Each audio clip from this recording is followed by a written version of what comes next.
보고. 그러니까 우리 아이들이 책을 문학 작품을 사실 읽고 시집을 암기하고 하면 너무 좋다라고 얘기는 하지만 그게 사실 이론적인 거지 실제 대부분 아예 안 쳐놓고 그냥 동화책 말고 너 시집 외워? 하겠어요. 네, 고전 읽어? 거의 쉽지는 않습니다. 하면 좋은 거지만. 네. 그런데 오늘 제가 이 질문을 드리고 여러분들께 이 책 속에서 내용이 좋다라고 얘기 드리는 거는 여러분에게 이제 희망을 잃지 말라고. 그게 안 맞아요. 됐다고 맞아요. 모든 게 끝은 아니라고. 네. 대신 여기도 확실히 체크하셔야 되는 게 아이가 교과서 지문을 꼬박꼬박 잘 읽는지.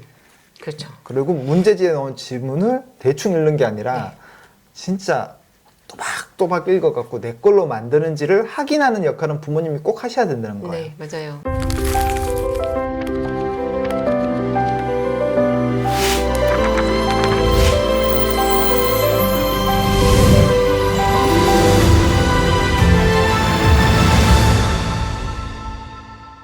자, 이번에 드릴 질문은 좀 긴장하셔야 됩니다. 사실 제가 긴장하고 있어요.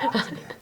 이게 왜냐면 장안에 책은 우리가 코로나 시기 때부터 시작해서 굉장히 화제가 됐고 네. 이제 이거 없으면 애들 공부 못 한다는 식으로까지 맞아요. 느껴질 정도거든요. 맞아요, 그러니까 맞아요. 어휘력, 문해력, 독해력. 맞아요. 네. 맞아요. 근데 어휘력, 문해력, 독해력 하려면 어떻게 되냐? 뭐 내놓으란 모든 데서 책 읽어야 된다. 맞아요. 책만 읽어야 된다. 맞아요. 네. 책 육아해야 된다. 맞아요. 엄마들이 머리가 아프죠. 네. 책 육아를 애들이 알아서 하는 게 아니니까 무릎에 앉혀놓고 읽어주고 맞아요. 고학년 올라가면 야 9시에 같이 하자. 주말 되면 도서관 가자. 맞아요. 맞아요. 네. 근데 그렇게 실패한 분들이 중학교 가서는 그러면 애들이 어떻게 하냐. 어떻게 포기해야 하냐. 되냐. 포기하냐. 근데 이제 사실 중학교도 필요 없어요. 초등학교 5, 6학년 되면 학원 갈 시간 때문에 독서 시간을 많이 줄이는 게 일반적인 부모님들의 잘못된 선택이다 이런 시간들도 많이 던지거든요. 맞아요. 맞아요. 네. 진짜 그런가요? 방법이 없나요? 저는 진짜 독서 중요한 거 알죠. 아는데 안 되는 아이를 억지로 끌고 갈 수는 없거든요. 그러면 진짜 오히려 관계만 나빠지고 더 공부랑도 엄마가 하는 말이면 무조건 안 듣게 되어 있어요. 그래서 네. 독서가 중요한 건 아는데 어쨌거나 독서가 글을 읽는 거잖아요. 그렇죠. 그러면 약간 시선을 달리해보자. 달려보자. 네. 쫑긋하십시오. 내 아이가 독서를 안 했는데 좋은 성적 받을 수 있는 방법. 조금만 달리해보자 하고 했더니 늘상 풀고 있던 문제집이 갑자기 눈에 뚝 들어오는 거예요. 문제집이요? 네. 저 문제집은 항상 열심히 공부를 했었으니까. 근데 네. 그 독해 문제집이 시중에 엄청 많잖아요. 그렇죠. 뭐 국어도 있지만 영어도 독해 네, 문제집 독해 문제집도 많고. 근데 국어 같은 경우에는 영어도 물론이지만 독해 문제집이 엄청난 다양한 진짜 어디서 그렇게 지문을 다 가져오시는지 영어는 더 그러게요. 신기하고 네. 사실 국어는 뭐 문학 작품들이 워낙에 많으니까 거기서 가져오고 뭐 비문학 같은 경우에도 실생활의 이게 시사거리들 뭐 그런 기사들이 다 들어가 있던데 아무튼 글들이 교재들이 거의 중복되는 내용들이 없이 모든 교재들이 다양한 지문을 두루 섭렵하고 있더라고요. 근데 어머니들 독서 시키는 것도 어려운데 사실 편향된 독서를 그죠? 어떤 아이는 뭐 과학만 좋아해. 우리 애는 만화책만 좋아해. 이렇게 편독을 하는 아이들을 또 이렇게 다독으로 습관을 가르치기 위해서도 고민거리가 그렇죠. 많으시잖아요. 그런 고민 상담 저도 많이 받았죠. 그쵸. 애가 하나만 읽는데 어떻게 하면 네, 좋겠느냐. 어떻게 하면 좋냐. 그럼 사실 여기도 뭐 다양한 의견 전문가들이 계시거든요. 야, 먹던 것도 맛있는 거 계속 먹다 보면 질리니까 걱정하지 마세요.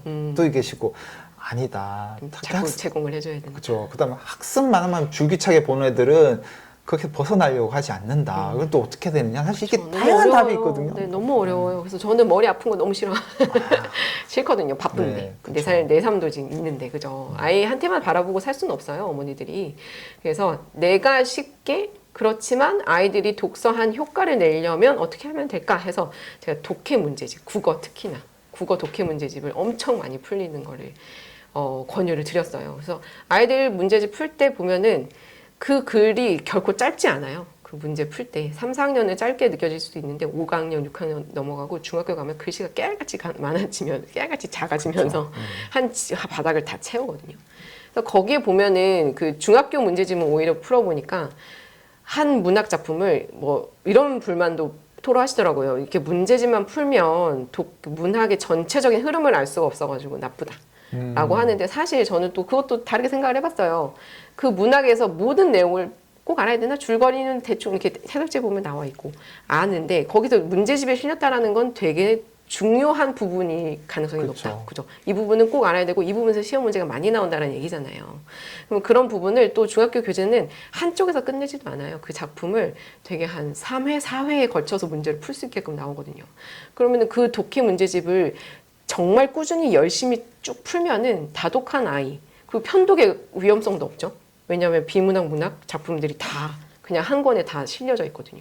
그리고 요즘은 한 권으로 되어 있지도 않고 문학 따로, 비문학 따로 그렇게 구성이 되어 있으니까 부모님들이 마음만 먹으면 얼마든지 아이들한테 많은 글을 읽힐 수 있어요. 다양하게. 그러면 이거를 제가 이렇게 해석해도 문제가 없는 걸까요?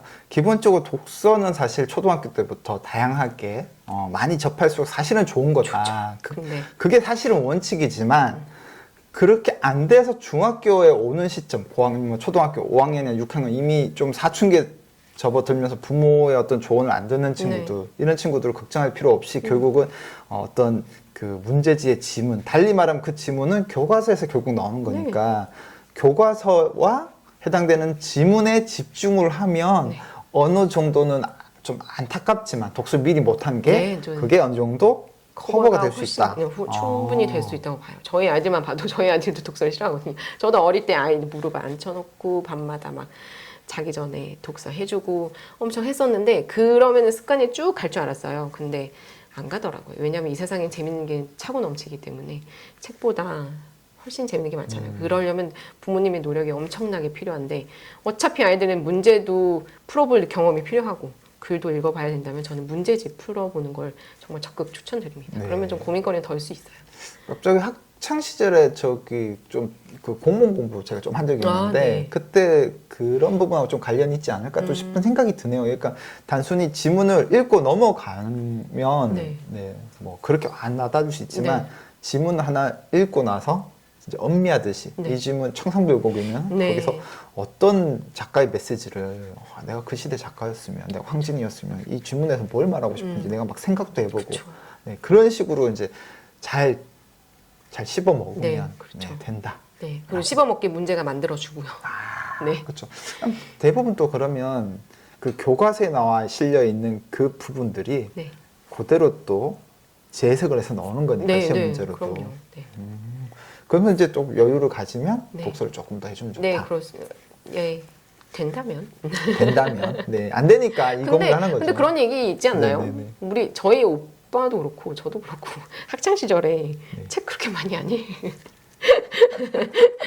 그렇긴 하죠. 네, 그러니까 책을 안 읽고도 서울대 간 사람이 있고 고대 간 사람이 그럼요, 있고. 맞아요. 네. 네, 사람마다 다양해요. 네. 사실은 뭐 저 같은 경우 뭐 학창 시절에 성적이 별로 노력이 좀 안 나왔는데 나중에 책을 꾸준히 읽은 것 때문에 뒤에 갈수록 더 잘한 타입도 있고 반대로 책을 안 읽은 친구가 있는데 네. 진짜 학교 교과서 달달 외우고 네. 이제 지문 팍팍 외우고 시험 서울대 간 친구도 있고. 그러니까요. 네, 데리고 오라는 소리는 하지 마시고 지금 못 찾아요. 네, 있습니다, 있습니다. 제 주변에 있어요. 네. 그래서 좀 더 이제 아이들이 책을 너무 못 읽었다라고 걱정할 필요는 없다. 네, 그래서 너무 책책 거리지 않으셔도 돼요.